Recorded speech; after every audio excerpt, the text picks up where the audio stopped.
je bénis l'église au nom de Jésus. On m'a déjà présenté.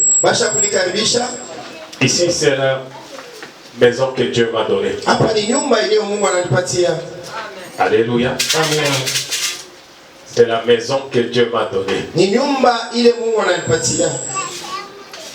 Il y a de ceux que Dieu élève. Il y a de ceux que Dieu appelle pour soutenir ceux que Dieu élève. Alléluia. Quel que soit notre pas, quel que soit nos chemins. Mais si tu es réellement de Dieu, Dieu va certainement besoin de toi pour soutenir ceux qui élèvent. Je le bénis grandement de me permettre de revenir encore ici à et je le bénis encore de me permettre de te voir vivant. Je te suis constamment. Je suis les comptes de Yves, de Blaise, du pasteur Hervé, de notre caméraman Joe Pépé, de Maman Scola. Hein, je suis les activités régulièrement. C'est ça qui me permet de prier, de soutenir, de vous soutenir dans mes prières.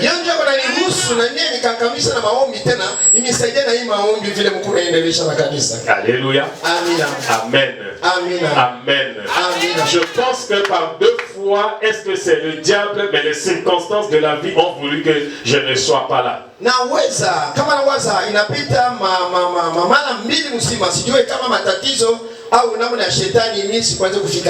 Alléluia. Mais comme la Bible dit, toutes choses concourent bien de ceux qui aiment Dieu, je l'accepte que c'est Dieu qui a voulu.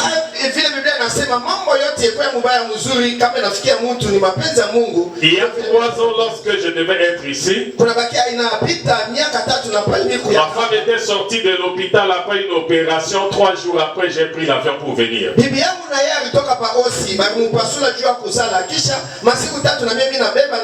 ans aujourd'hui avant de venir, ma femme était sortie de l'opération à l'hôpital le mercredi, de lundi jusqu'à dimanche.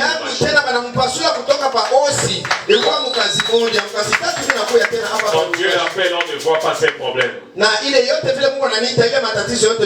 Quand Dieu appelle, on ne voit pas sa famille. Quand Dieu appelle, on voit là où Dieu nous a appelés. Alléluia. Amen. Mais la parole de Dieu est plus importante que tout. Et c'est ce que nous allons pour peu de temps voir ce matin.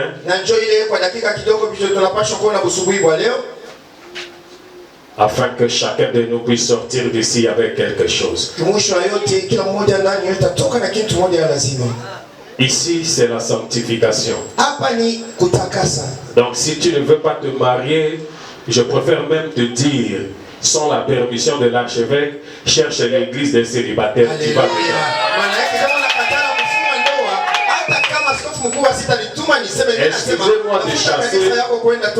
excusez-moi de chasser vos membres de l'église. Alléluia. Chaque ville, chaque coutume, chaque ethnie a son identité.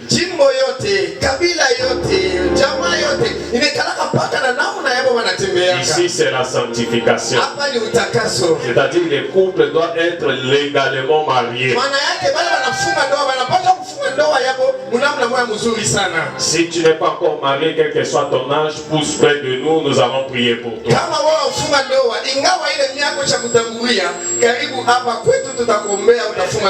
Lisons la parole de l'Éternel.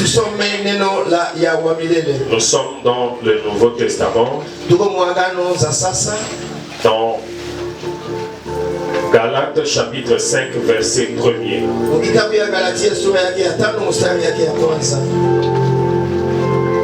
Galates chapitre 5 verset 1er. Galates 5, le premier verset, nous lisons au nom de Jésus. Amen. C'est pour la liberté que Christ nous a affranchis. Demeurez Et ne vous laissez pas mettre de nouveau sous le joug de la servitude. Amen. Amen. Acclamons la parole de l'Éternel. Alléluia. Amen. Amen. Je pense qu'aujourd'hui, je vais vous parler sur le salut. Beaucoup de serviteurs de Dieu sont passés ici, ils ont dit beaucoup de choses. Des choses vraies. Des choses qui sont spirituellement vraies aussi. Alléluia. Mais l'Esprit du Seigneur m'a mis à cœur de te dire une chose. Une chose seulement qui fait partie du salut.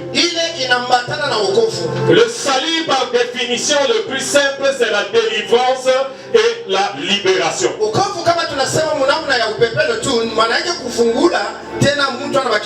La délivrance et la libération.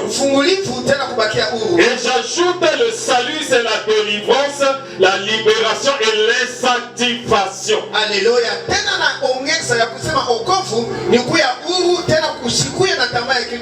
Alléluia.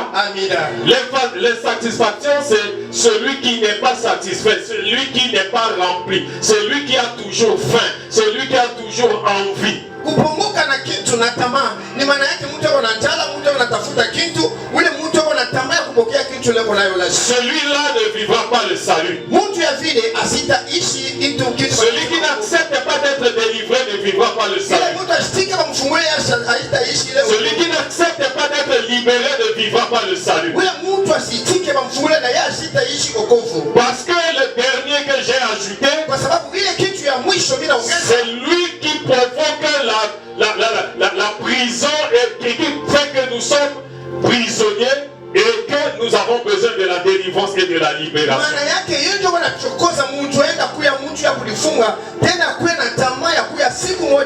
Il ne peut pas d'avoir de salut sans délivrance, sans libération. C'est pourquoi Jésus a crié Lazare sort. Jésus a délivré Lazare de la mort. Mais Jésus n'a pas libéré Lazare de l'insatisfaction. Jésus a dit déliez-le. Déliez-le. Ça veut dire que pour accéder au salut, il y a la délivrance qui est une grâce que Dieu nous fait. Mais il y a la libération où nous-mêmes nous devons faire pour maintenir notre salut. C'est pourquoi Jésus a dit à la famille de Lazare, déliez-le. Alléluia. Alléluia. Jésus était le propre ami de Lazare. Il pouvait délivrer Lazare et le libérer au même moment. D'ailleurs, s'il a fait sortir Lazare du tombeau, les bandes devaient rester dans le tombeau. Parce que lui-même, quand il était mort, les bandes étaient restées dans le tombeau. Mais tu n'es pas Jésus. Pour que tes bandes restent dans le tombeau, le tombeau c'est le rôle de Jésus. Et lier les bandes, se libérer, c'est ton rôle. Voilà pourquoi il faut vaincre les satisfactions dans ta vie. Alléluia. Alléluia. Amen. Je disais que je ne voudrais pas être très long. Je parle sur la libération ou la liberté. Alléluia. Alléluia. La liberté ou la libération, c'est mettre quelqu'un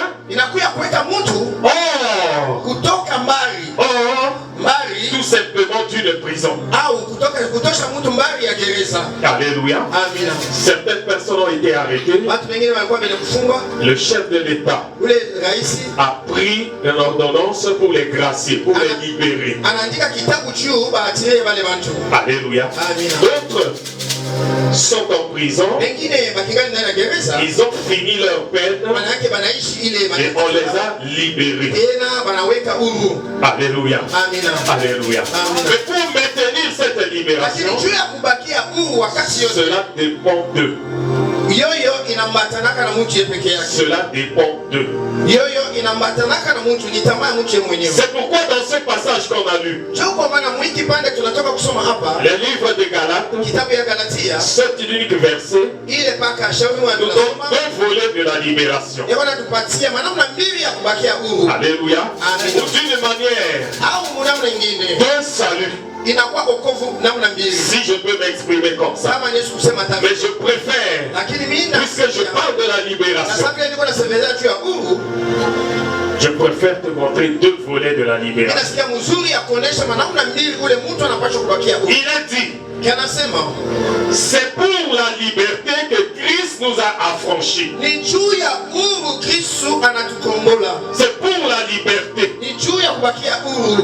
Alléluia. Amina. Amen. Amen. Amen. Amina. Je vais te lire la version de Darby. Nina kwasa hata kusoma mwile kipande ya La Bible Darby, Biblia ile ya Darby. c'est l'une des premières Bibles qui ont traduit plus profondément la parole de Dieu. Ni Biblia ya kwanza kule kuna wale watu walikuwa kuanzika banaingia mmuketo sana ya vile neno la Mungu inasema.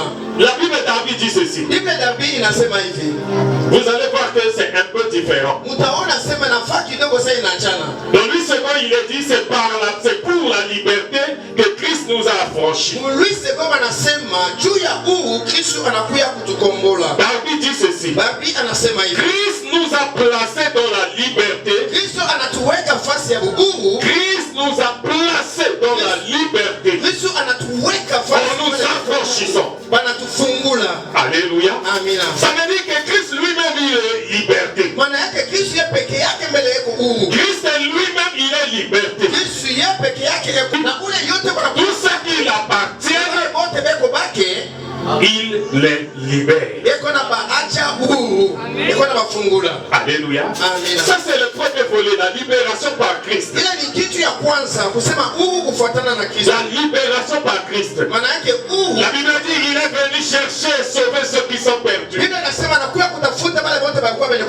kupotea. sommes perdus dans nos péchés. Na sisi tunapotea pale tulikuwa. Nous sommes perdus dans les trucs du monde qui nous ont attachés. Tunapotea na vitu yote au tamaa ya dunia pale. Il a fallu qu'il vienne nous libérer. Tunapaswa yeye akuye juu ya Parce kutufuata. que lui-même il est Kwa liberté. sababu yeye peke yake yuko uhuru. Alléluia. Amen. Et donc quand il est venu, il nous a libérés. Na sasa vile anakuya Il nous a cherché lui-même. anatutafuta yeye peke yake. Et la Bible dit, Biblia inasema il passe, il voit Pierre. anaenda anaona Petro. Il dit à Pierre, Sema kwa Petro. il cherche Pierre. Anatafuta Petro. Laisse tout et viens. Wewe acha vyote kuya hapa. Je ferai de toi un homme libre. Mfano na kwa mbele Un homme qui va libérer les na hommes. ule mtu ataka kufungula watu wengine. Alléluia. Amina. Amen. Amina. Voilà pourquoi. Ona juu ya maana. Voilà pourquoi Juu ya maana. il a confié l'église à Pierre. Anabeba kanisa na weka kwa mikono ya Petro. Parce que Pierre est le premier fils que Jésus a libéré. Kwa sababu Petro ndio mtu ya kwanza, mtoto ya kwanza ile À ne pas confondre avec Pierre le magicien. hapana kuweka tofauti na ule Petro alikuwa kutumikia Mungu. Alléluia. Amina. Combien même que beaucoup confondent. Ça c'est une parenthèse. Hata watu wengi beko naenda kuachanisha ile tu mkato mimi nafungula. Pierre n'est jamais arrivé à Rome. Petro yasifikake pale pa Roma. Mais Pierre le magicien, Lakini Petro huyu mtu qui était parti pour chercher à acheter la grâce. ule alienda kutafuta namna kuuza ile ukovu. C'est lui qui a vu ce que Pierre était en train de faire. Yeye ndio anaona vile Petro alikuwa Qui est venu à Rome anakuja hapa pa pour Roma implanter l'église. juu ya kuweka kanisa.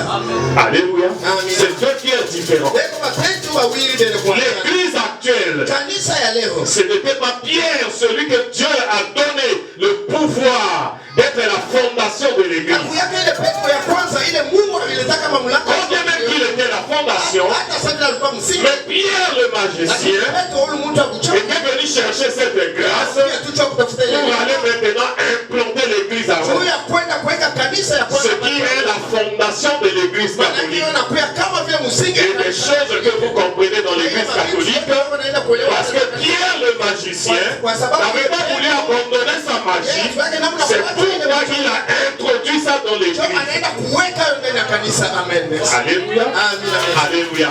Et c'est lorsque Pierre et les apôtres, Ndio mpaka pale huyu Petro à travers l'apôtre Paul, ile anaita qui était venu à Rome, ule alikuya papa que Roma. l'apôtre Paul a compris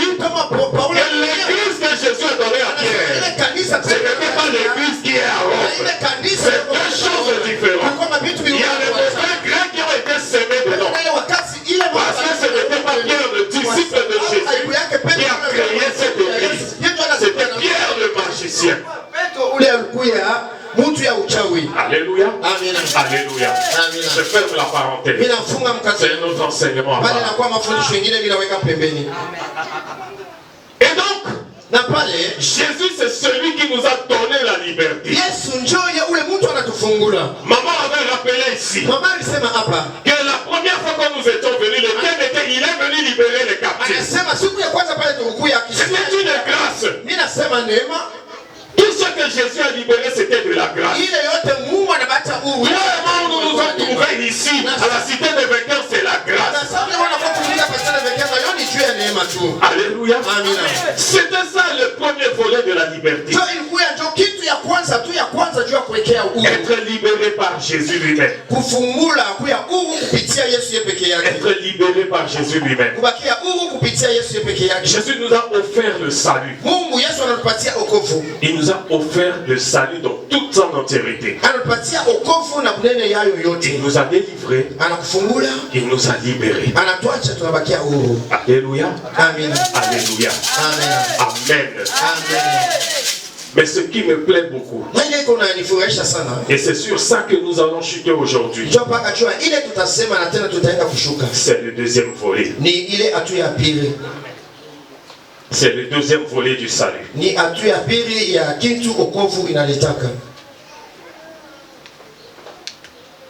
Nous sommes dans 1 Pierre, chapitre 2, verset 16.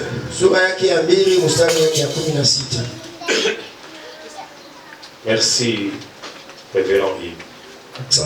1 Pierre, chapitre 2, verset 16. Chapitre 2, verset 16, nous lisons au nom de Jésus. Amen. La Bible déclare: et ayant une bonne conscience, afin que, je suis dans 3, 1, 2, 16. Yes. Étant libre, sans faire de la liberté un voile qui couvre la méchanceté, mais agissant comme des serviteurs de Dieu. Amen. Alléluia. Amen. Alléluia. Qu'est-ce que Pierre dit ici? Étant libre. Alléluia. Étant libre.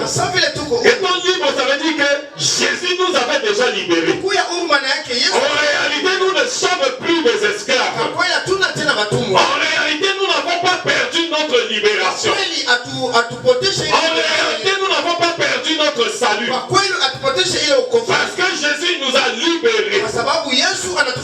Alléluia.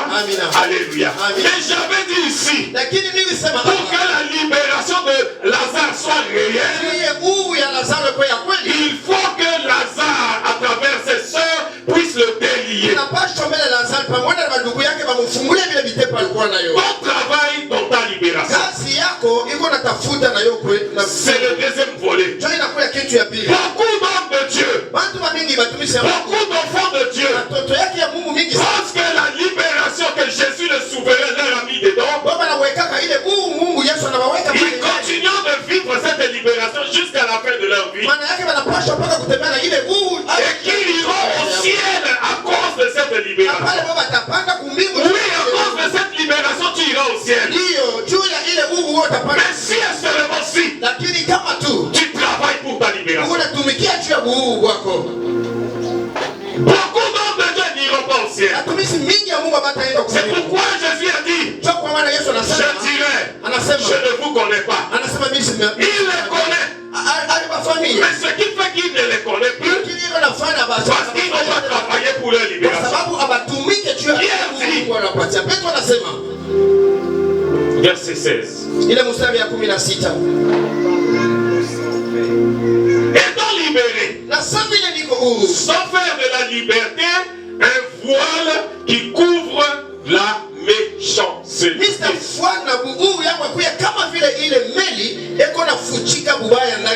Tu vas perdre ta liberté si tu prends la liberté pour couvrir tes péchés.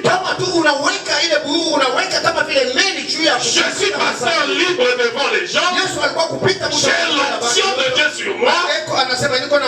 Je prie, les gens guéris, les paralytiques s'élèvent, les morts ressuscitent, l'archivêque m'apprécie. Mais lorsque je tourne le dos aux au champ de bataille, na pale mimi naweka mkono nafasi ya vita, je deviens le proie de la prostitution. mimi nakuya kama vile ile kitu kundumu, Je deviens le proie du mensonge. nakuya kitu ile inaanza, Je deviens le proie du vol. na kule ule mtu ataanza Je kuiba, deviens le proie de la scoquerie. na kule ule mtu ataanza kuiba, L'adultère est mon identité. tena busharati nakuya J'ai tena, pris seulement la liberté que Jésus m'a donnée niko naona paka ile buhuru Yesu comme anapatia voile. kama vile meli Quelle liberté il nous a donnée? La Bible dit dans la synagogue il y avait 3 places. Biblia inasema pale Il y avait le parvis, ilikuwa na le lieu saint ilikuwa nafasi et le lieu très saint. nafasi La Bible dit quand Jésus était mort sur la croix, pale Yesu quand il a crié tout est accompli, il y a eu tremblement de terre. La voile s'est déchirée. La liberté est à tous. Tout le monde pouvait rentrer dans les lieux saints. Comme vous venez souvent ici pour qu'elle prie pour vous. Comme tous ceux qui ne devaient pas être pasteurs sont pasteurs aujourd'hui. Mais ce sont des pasteurs menteurs. Ce sont des pasteurs voleurs. Ce sont des mamans voleuses. Ce sont des sœurs impudiques. Vous êtes dans cette liberté. Mais vous n'avez pas la liberté. Vous utilisez seulement la liberté comme le voile.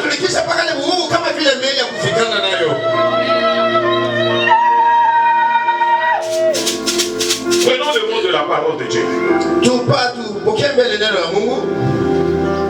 On dit, Banasema hivi verset 16, mstari yake ya 16, qui couvre la méchanceté, ili kunaenda kufika ubaya wote, mais agissant comme des serviteurs. Niko natenda makazi ya kama vile watumishi.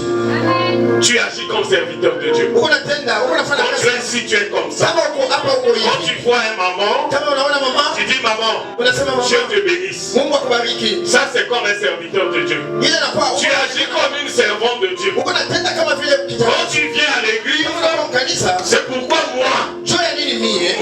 Mie je n'ai jamais cru aux prières de pardon que vous vous agenouillez dans l'église. Alléluia. Parce que vous prenez la liberté pour couvrir votre méchanceté. Mungu inakuya kama vile ile meli uko Si vous vous agenouillez pour demander pardon devant la liberté, vous devez laisser vos mauvais comportements dire nouveau. Parce que la Bible dit, nul ne vient devant lui et ne rentre comme il est venu. Nul ne s'agenouille devant lui et ne se relève comme il est agenouillé. Vous couvrez votre méchanceté. Vous ne verrez pas Dieu. C'est pourquoi Jésus a dit, je ne les connais pas. Il ne les connaît pas. Qu'est-ce que la méchanceté? Parce que quand on parle de méchanceté, beaucoup pensent que ce sont ceux qui tuent. Alléluia. On voit les dictionnaires. Qu'est-ce qu'il nous dit d'un méchant? Et vous allez comprendre maintenant. Tu vas dire, pasteur a prêché. Il a parlé des méchants. Moi, je ne suis pas méchant. Parce que le méchant, c'est celui qui est. Ça, c'est une définition de la méchanceté. Alléluia. Alléluia. Serviteur de Dieu, écoutez-moi bien. Travaillez pour votre libération. Si vous voulez continuer de marcher avec Dieu, enfant de Dieu, travaillez pour votre libération. Travaillez pour votre salut. Jésus lui-même a travaillé pour son salut. À Gethsemane, il avait vu que c'est très difficile. C'est très difficile. C'est très difficile. Mais il a dit, Père, que ta volonté soit faite. Je boirai la coupe. Je boirai la coupe. Alléluia. Alléluia. Même si c'est difficile, même si toute la famille te rejette, archevêque le sait. Toute la famille m'a rejeté. Elle le sait. Et c'est même elle, en tant que maman, qui me fortifie. Alléluia. Alléluia. Mon père est pasteur. pastor. 1982. Pata 1982. Il était venu au Congo. Alikuya pale pa Congo. En commençant par le sud Ubangi. Kuanzia kule kusini Ubangi. Jusqu'à Kinshasa au niveau de Ngaliema. Na kufika pale pa Kinshasa pale pa Ngaliema. Ma mère est pasteur. Mama yangu na yeye pastor. Pour installer l'église apostolique. Juu ya kuweka kanisa ya batumwa. Alléluia. Amen. Mais comme moi j'ai commencé à servir Dieu. Na sababu ile mie pale nilianza kutumikia Mungu. Quand Dieu a fait que j'ai tout perdu pour le servir. Na pale Mungu ananipotesha vyote chini niende. C'est le moment maintenant de voir si je dois garder ma libération. Si je dois combattre pour garder ma libération. La famille dit abandonne tout. Va chercher le travail. L'œuvre de Dieu, on a déjà fait. On a déjà fait. Oh, qu'est-ce que la Bible dit? Les pères mangent, mais c'est les dons des enfants qui souffrent. Ça, c'était pour le passé. Ça veut dire que même si vous étiez pasteur avant, ce n'est pas parce que vous êtes pasteur que moi, le fils, je vais bénéficier de ma liberté. Jésus a dit, celui qui pêche, c'est celui-là qui portera la peine de ses péchés. Le nôtre, si tu renverses, parce que pour comprendre la Bible, il faut le lire directement, il faut le renverser pour comprendre la Bible. Si Jésus a dit, c'est celui qui a péché, qui portera la peine de son péché, ça veut dire que celui qui ne pêche pas ne vivra pas la même peine que le pécheur. On a dit, abandonne l'œuvre de Dieu, mais ils ne savent pas. Si j'abandonne, ça dit que je ne travaille pas pour ma liberté. Alléluia. Amen. Travaille pour ta liberté. Qui est méchant? On dit le méchant, c'est celui qui fait le contraire du bon. Alléluia. On commence d'abord par là. Celui qui fait le contraire du bon. Entre maintenant toi. Tu n'as pas haï l'archevêque. Gloire à Dieu. Tu n'as pas haï les autres. Gloire à Dieu. Tu n'es pas contre les autres. Gloire à Dieu. Mais il y a quelque chose de bon qui devait se faire ici. Mais toi, tu as fait le contraire. Tu n'es pas méchant.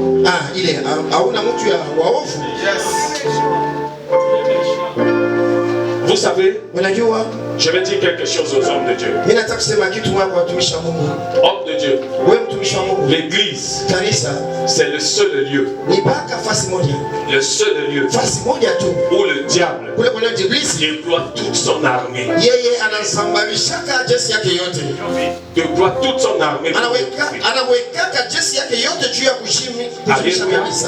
Alléluia. Alléluia. Le bon, vous faites le contraire. Et tu penses que parce qu'un Kouloun a tué, c'est lui qui est méchant. Mais il est dit que c'est celui qui fait le contraire du bon.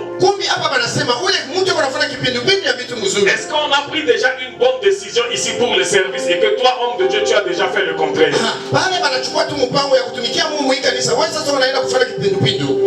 Ou toi, maman, la présidente aurait donné une décision et toi tu as fait le contraire.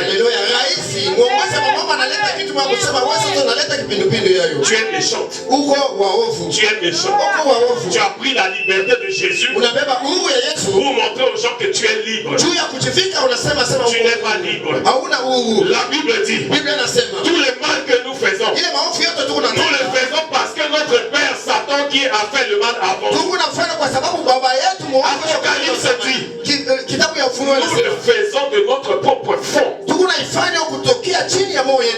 si quelque chose de bon se passe dans l'église, c'est pour fortifier ta liberté. C'est pour te permettre d'être totalement libre. Que ce soit le président de la chorale, que ce soit le président des mamans, le président des papas, ou que ce soit le berger principal, s'il dit quelque chose qui doit être bon pour l'église, tous nous devons être pour.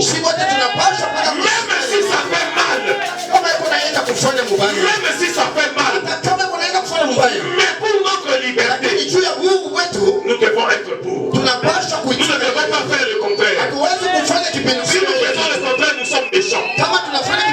Si nous sommes méchants, nous n'aurons pas notre liberté. Avançons. Être méchant, c'est celui qui fait au-dessous de ce qui lui est demandé. Alléluia. Amen. Celui qui fait en dessous de ce qui lui a été demandé. Qu'est-ce qu'on t'a demandé? De faire dans les parties de l'Éternel. Et que tu as commencé le lundi parce que l'archevêque est à Lubumbashi. Le mardi, tu viens le matin. À 8h, on te dit que l'archevêque est à Kasumbalé. Ah, si je savais, j'avais pas fait de venir. Le mercredi, tu ne viens pas. Le jeudi, tu ne viens pas. Tu viens le vendredi parce que tu es sûr qu'à Kasumbalé, ça est le fait qu'au 2 jours. Ah, tu fais la chose complètement ou tu as fait ça un peu. Si tu as fait ça un peu, tu es méchant. Si tu es méchant, tu as brisé ta liberté.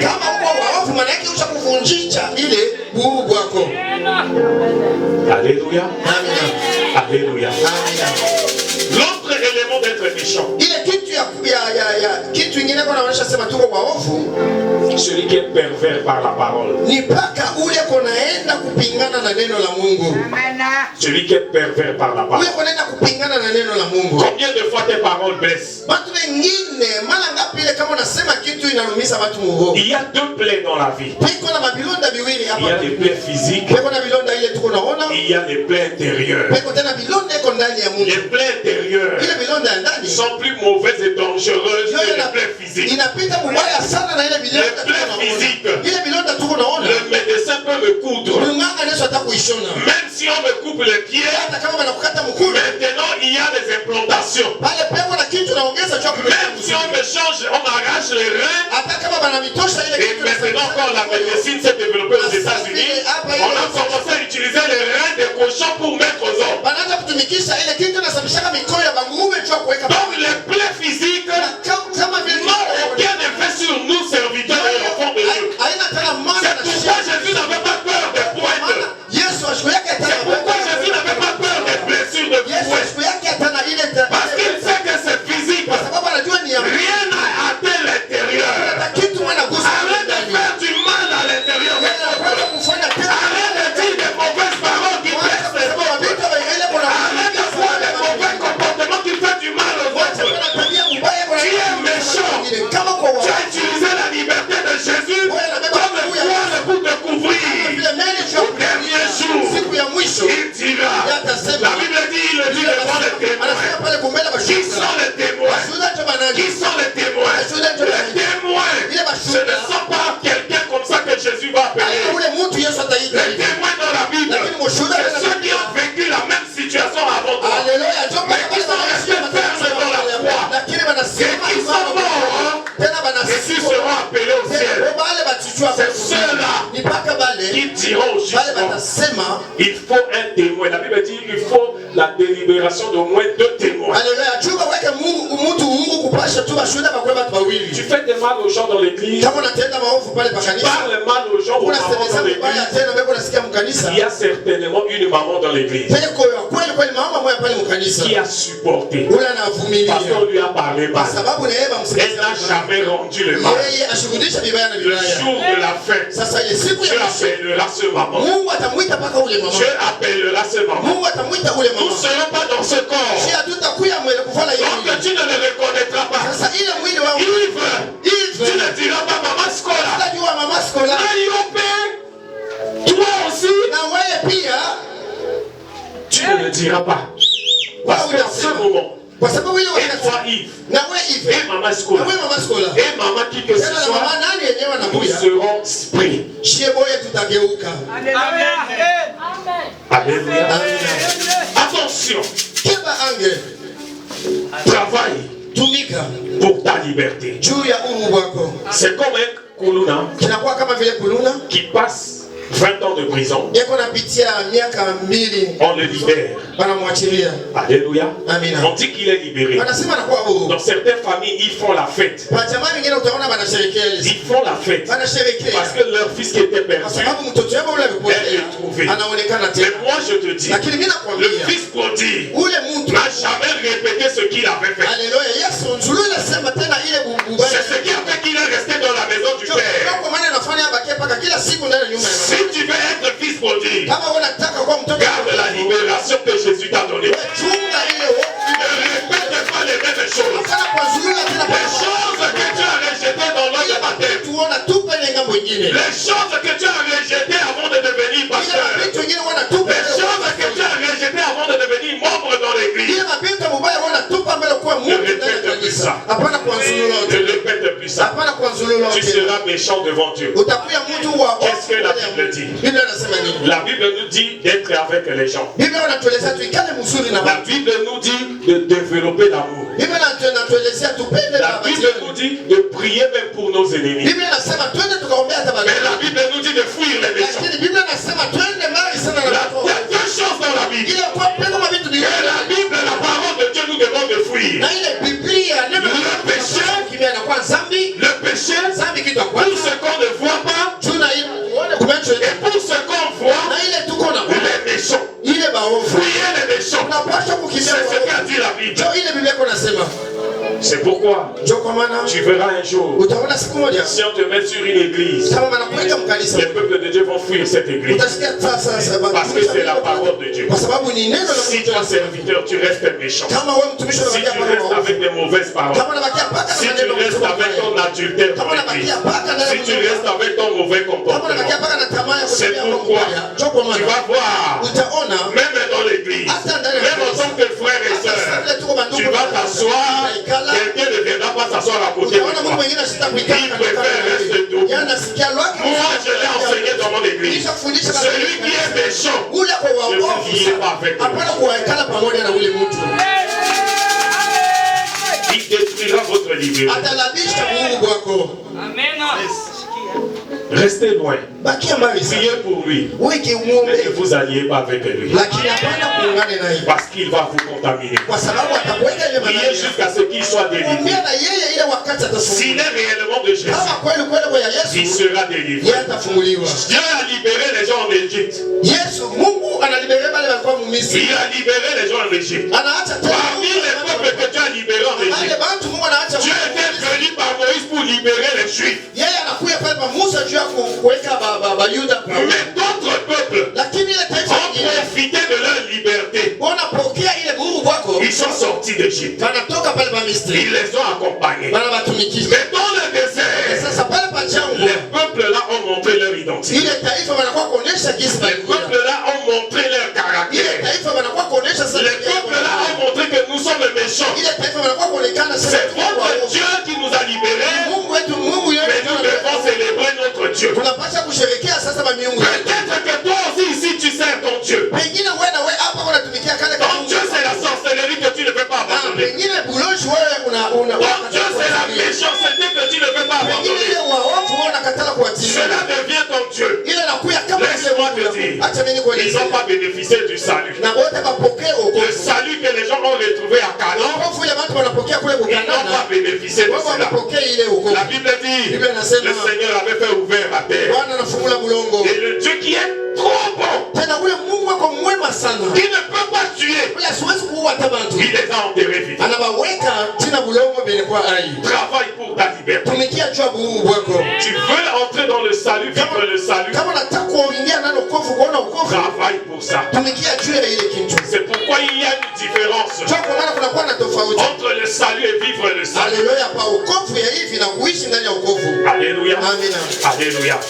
Romains chapitre 6 verset 23.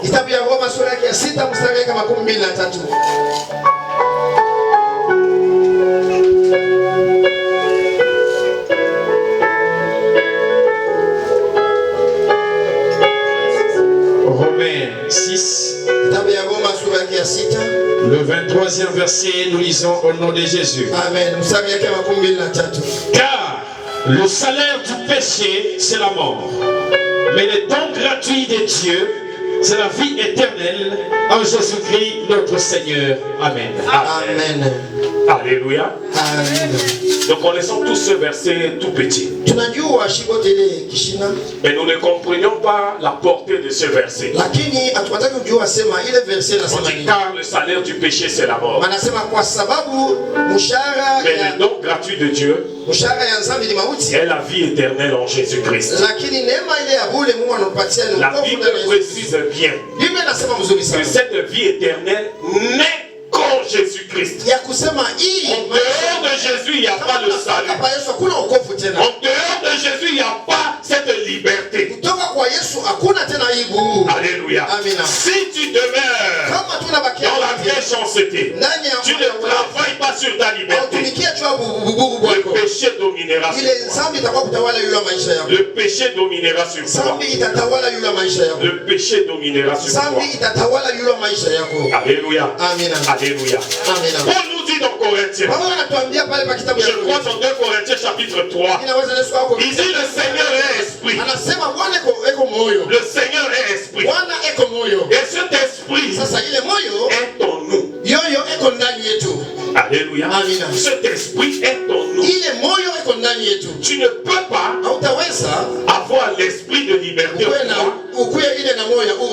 vivre contre cet esprit. Et espérer vivre la liberté qui est le salut. Cela n'existe nulle part. La Bible dit, le diable ne peut pas combattre le diable. L'esprit du Seigneur ne peut pas combattre l'esprit du Seigneur. C'est pourquoi la grande sagesse de Dieu a fait de telle sorte que nous ayons le même esprit. Mais la manifestation est différente selon les options, selon les ministères. Alléluia. Mais comment l'esprit de liberté est en toi? Mais tu travailles contre la liberté. Comment vas-tu vivre le salut? Comment vas-tu être délivré? Comment vas-tu être libéré? Comment?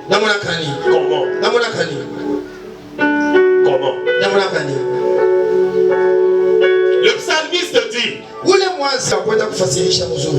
Psaume 119, verset 45, ça commence par je marcherai.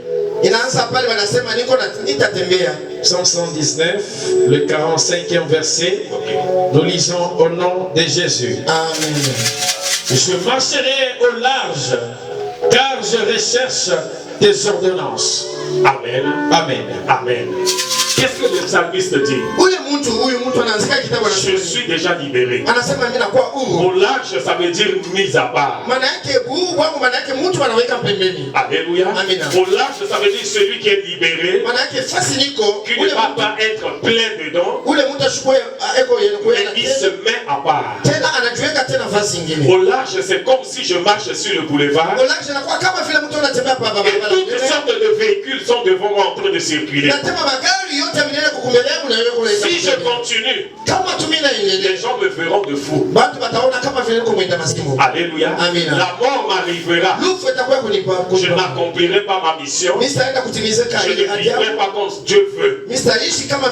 Alors pour être libre de la mort qui est sur le boulevard, je me mets au large. Je marche là où il y a des piétons. Je ne ferai pas le poteau comme si je suis une voiture. Le psaume dit, je marche au large, je recherche les ordonnances de l'Éternel. Rechercher les ordonnances de Dieu. Rechercher les lois de Dieu. Toi qui dis que la loi est partie. C'est ça l'erreur. C'est ça l'erreur. Beaucoup d'enfants de Dieu sont dedans. Alléluia. Jésus a dit, je ne suis pas venu abolir. Je suis venu accomplir. Même s'il a amené la grâce, il n'y a pas de grâce sans loi. Écoute-moi bien aujourd'hui. Il n'y a pas de grâce sans loi. Sinon je te prêcherai pas ça. Sinon on ne te prêchera plus du péché. Sinon Dieu n'allait pas donner à la visionnaire le message de sanctification. Amen. loi. Hakuna neema bila amri. Jésus n'a pas aboli la loi. Jésus n'a pas rejeté la loi. C'est pourquoi lui-même, quand il est arrivé, la Bible dit qu'il est rentré dans le synagogue. Le premier verset qu'il a lu, c'est le verset de la loi.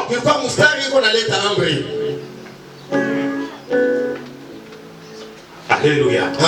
Mettez-vous à large. Si vous voulez être totalement libéré. Je sais que c'est pas facile. Je sais que c'est dur. Je sais que ça saigne le cœur. Je sais que les vies même peuvent être perdues. Mais je sais une chose. Que si tu te mets au large, la mort ne t'arrivera pas. Si tu te mets au large, tu resteras libre. Tu resteras libre. Parce que celui qui respecte la loi ne tombe pas sous le coup de la loi. Alléluia.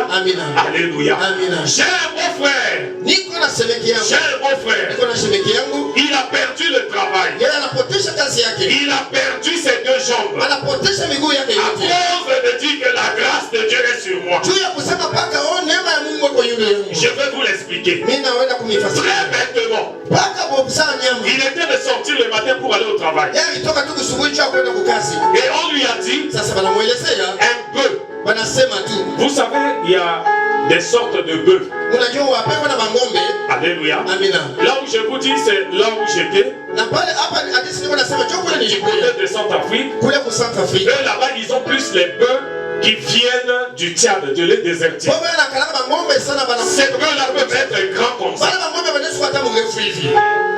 Un bœuf vraiment peut aller jusqu'à près de 2 mètres de hauteur. Avec des cornes longues. Alléluia. Un peu comme ça, il a sauté du camion. Il les a amenés à l'abattoir. Le bœuf est en train de courir et les gens étaient en train de fuir. Comme lui, il est pasteur grâce. Parce que c'est le nom que moi je lui ai donné. C'est le mari d'une de mes cousines. Après l'accident, je l'ai appelé pasteur grâce. Il marche. La loi est en train de venir. La loi est en train de venir. Les gens sont en train de fuir pour se mettre large. Il dit, moi j'ai la grâce de Dieu. Je suis serviteur de Dieu. Il s'est mis comme ça contre le pont. Il laisse une grande partie de la route. Le bœuf quitte là-bas. Le prend ici. Le jette là-bas. Le prend là-bas. Le jette ici. Une troisième fois. Le bœuf part. Au moment où je vous parle, ça n'existe plus. Ça n'existe plus.